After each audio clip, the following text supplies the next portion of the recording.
জানিয়ে বইয়ে চাপার্ষদাः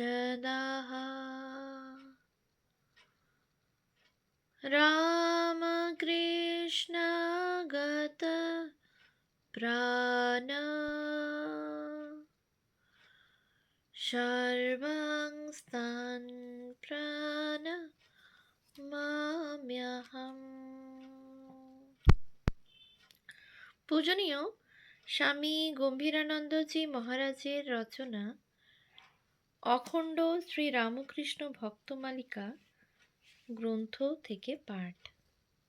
পৃষ্ঠা সংখ্যা 286। স্বামী অদ্ভুতানন্দ। দ্বিতীয় দর্শনের পর লাটু স্বকার্যে উদ্যম হারাইলেন।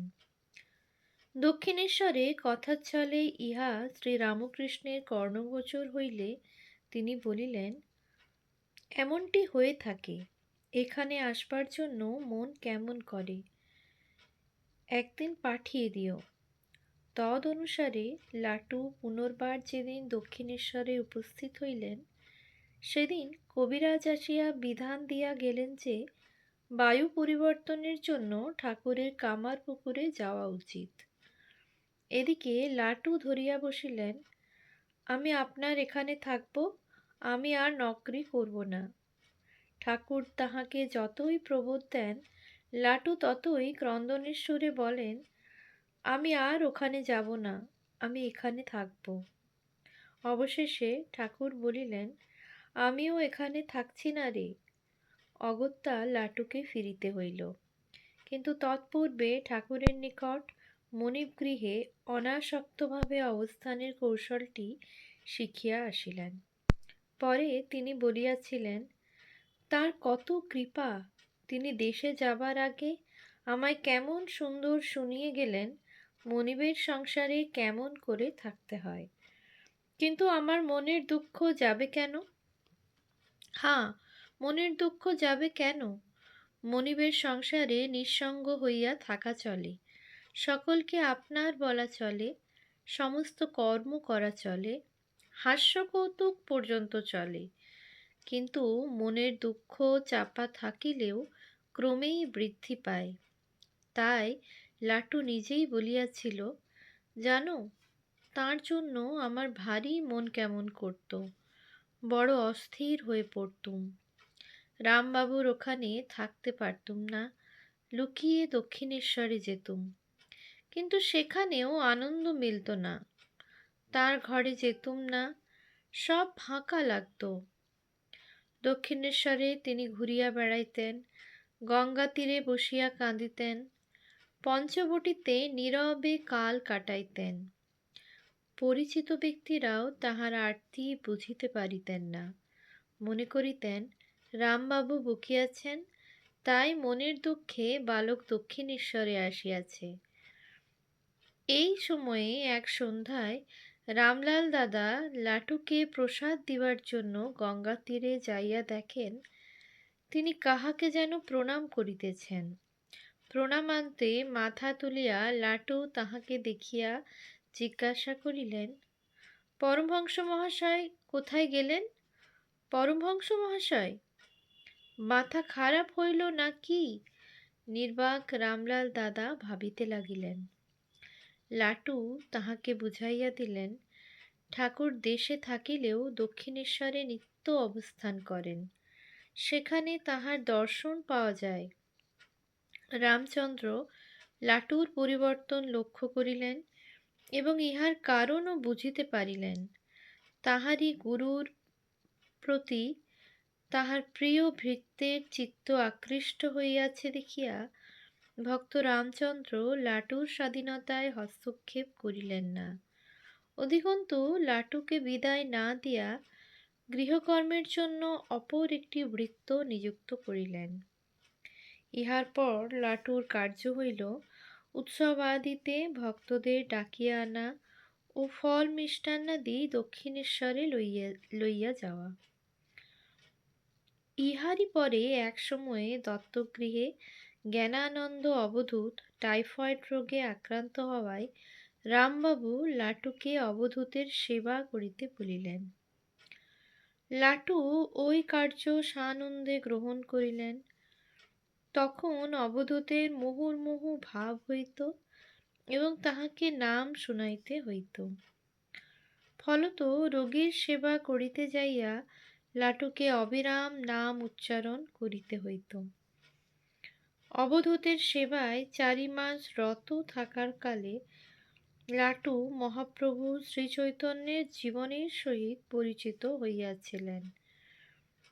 তখন রামবাবু সন্ধ্যাকালে অবধূতকে শ্রীচৈতন্য চরিতামৃত শুনাইতেন এবং মাঝে মাঝে ঠাকুরের উক্তি ও গল্প অবলম্বনে কঠিন অংশগুলিকে সহজ ও মনোগ্রাহী করিয়া তুলিতেন।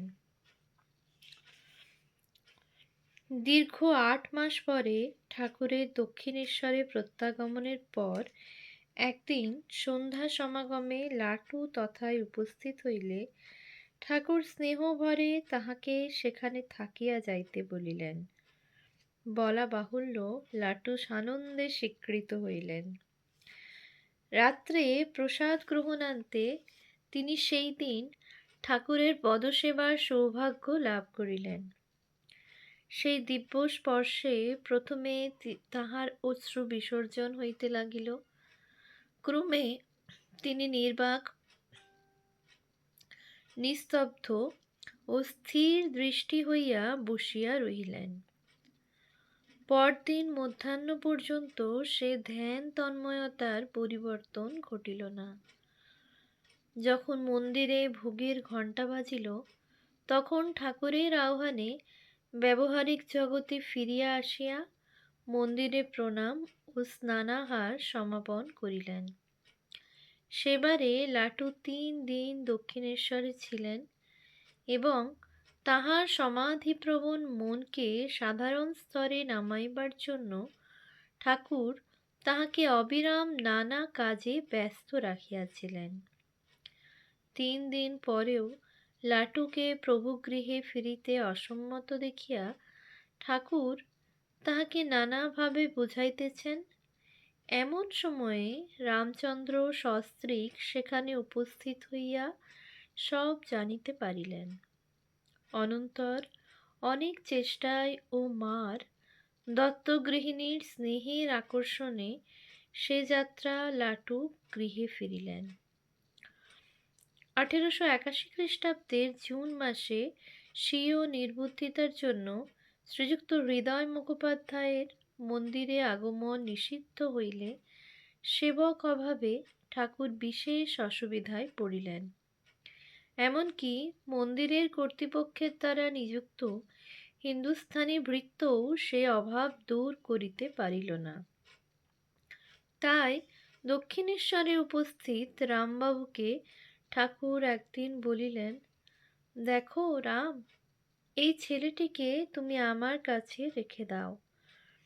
ছেলেটি বড় শুদ্ধ সত্য আর এখানে থাকতেও ভালোবাসে। তদবধি ঠাকুরের সেবক হইয়া লাটু দক্ষিণেশ্বরেই বাস করিতে লাগিলেন। লোকদৃষ্টিতে এই নবীন সম্বন্ধ যে রূপই হোক না কেন, ঠাকুর লাটুকে শুধু সেবক রূপেই গ্রহণ করিলেন না, তিনি তাহার সব দায়িত্বই স্বহস্তে লইলেন। তাই দেখিতে পায় ঠাকুর পুত্র নির্বিশেষে তাহার বর্ণ পরিচয় হইতে আরম্ভ করিয়া সর্বপ্রকার শিক্ষার জন্যই সচেষ্ট। বর্ণ পরিচয়কালে ব্যঞ্জন বর্ণে আসিয়া লাটু তাহার বিহারী সংস্কার অনুসারে ক কে বলেন কা, খ কে বলেন খা। ঠাকুর যতই বলেন ওরে ওটা ক, লাটু ততই বলেন কা। ঠাকুর বলেন, আরে এখানেই যদি কা বলবি তবে ক এ আকারকে কি বলবি? তবু লাটুর সেই এক কথা কা। বিফল মনোরথ হইয়া ঠাকুর তখন কহিলেন, যা, আর তোর পড়ে দরকার নেই। লাটুর বিদ্যাভ্যাস এখানেই শেষ হইল। পুঁথিগত বিদ্যা আরম্ভেই সমাপ্ত হইলেও ঠাকুর তাহাকে অধ্যাত্মবিদ্যায় পরিপূর্ণ করিয়া দিতে লাগিলেন। লাটু মহারাজ বলিলেন, ঠাকুর আমায় কত শিখাতেন, কত বুঝাতেন। বলতেন, যা না নরেনের কাছে, সেখানে বসে বসে আমি কত শুনেছি। ঠাকুর আবার তাহাকে নেশা করিতেও শিখাইতেন, যে সে নেশা নয়, একদম রাজা নেশা। তিনি তাহাকে ভগবানের নেশা করাইয়া দিলেন। লাটু বলিতেন, ঠাকুর আমাকে টেনে নিলেন। তিনি আমায় বলতেন, দেখ, দিল সাফ রাখবি আর গর্দা ঢুকতে দিবি না। অহংকারের ব্যাপারকে তিনি গর্দা বলতেন। অহংকারী মানুষ কেমন জড়িয়ে পড়ে দেখ না। আমার ছেলে, আমার মেয়ে, আমার টাকা, এসব বলে বলে কেবল নিজের জাল নিজে বুনতে থাকে। একদিন ঠাকুরের পদসেবায় নিযুক্ত লাটুকে ঠাকুর জিজ্ঞাসা করিলেন, বল দেখিনি, তোর রামজি এখন কি করছেন? লাটু রামজির ব্যাপার তখন আর কি বুঝিবেন, তিনি নীরব রহিলেন। তখন ঠাকুর নিজেই কহিলেন, ওরে, এখন তো রামজি ছুঁচের ভিতর হাতি চালাচ্ছেন। লাটু উহার তাৎপর্য গ্রহণ করিয়া পরে বলিয়াছিলেন, আমার এতটুকু আধার, আমার মধ্যে তিনি সাধন ঢেলে দিচ্ছিলেন। কুস্তিগীর লাটু খুব খাইতে পারিতেন। একবারে অনেক আটা উদরস্থ হইয়া যাইত। ইতোমধ্যে ঠাকুর একদিন যোগিনকে আহার সম্বন্ধে সাবধান করিয়া দিতেছেন শুনিয়া লাটুও আহারের পরিমাণ কমাইতে থাকিলেন। ইহাতে প্রথমে খুবই কষ্ট হইত, খিদের চোটে পেটে ব্যথা লাগত। ইহারই মধ্যে একদিন লাটু ও রাখাল কুস্তি লড়িতেছিল। কেহই কাহাকেও হারাইতে পারিতেছেন না দেখিয়া ঠাকুর সকৌতুকে বলিলেন, ওগো, তোমাদের যে গজকচ্ছপের মতো লড়াই হচ্ছে, কেউ কাউকে হারাতে পারছ না। কৌতুক করিলেও ঠাকুরের বুঝিতে বাকি রহিল না যে সাধনের সহিত অধিক শ্রম ও অল্প আহারের মিশ্রণে লাটুর স্বাস্থ্য ভঙ্গ হইতেছে। তাই বলিলেন, দুটো নিয়ে বেশি বাড়াবাড়ি করলে শরীর ভেঙে যাবে। উহাতেই ক্ষান্ত না হইয়া কিয়ৎদিবস লাটুকে পার্শ্বে বসিয়া খাওয়াইলেন এবং স্বহস্তে পাতে ঘৃত ঢালিয়া দিতে লাগিলেন। তদবধি আহার বিষয়ে লাটু মধ্যপন্থা অবলম্বন করিলেন এবং অতঃপর কুস্তি ছাড়িয়া দিয়া অভ্যাসবশত একটু ঠেলাঠেলি করিতেন মাত্র। ঈর্ষা ও অভিমান আদি জয় সম্বন্ধেও ঠাকুরের দৃষ্টি সদা জাগ্রত ছিল। একদা রাখালকে পান সাজিতে বলিলে তিনি বারংবার অস্বীকার করিলেন।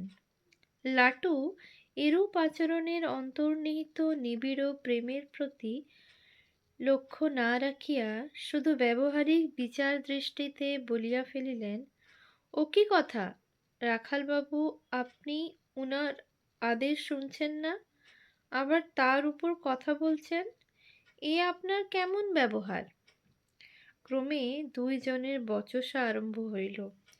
ঠাকুরের ইহাতে ভারী আমোদ।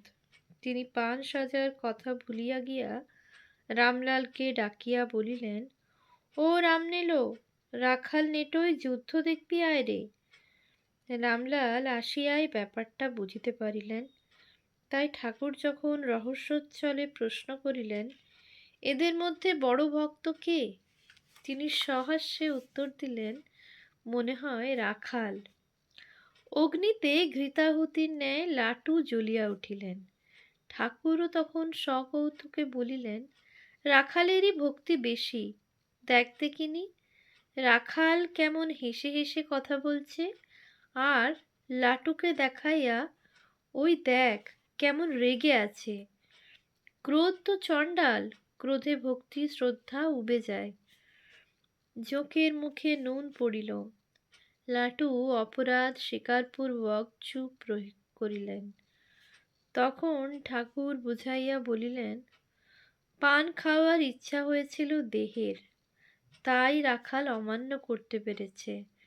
দেহের ভিতর যিনি, তার ইচ্ছা হলে রাখালের সাধ্য ছিল না অমান্য করে।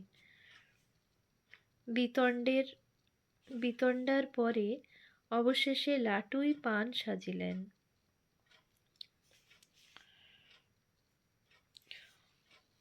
ওম শান্তি শান্তি শান্তি। হরিঃ ওম তৎসৎ। শ্রীরামকৃষ্ণার্পণমস্তু।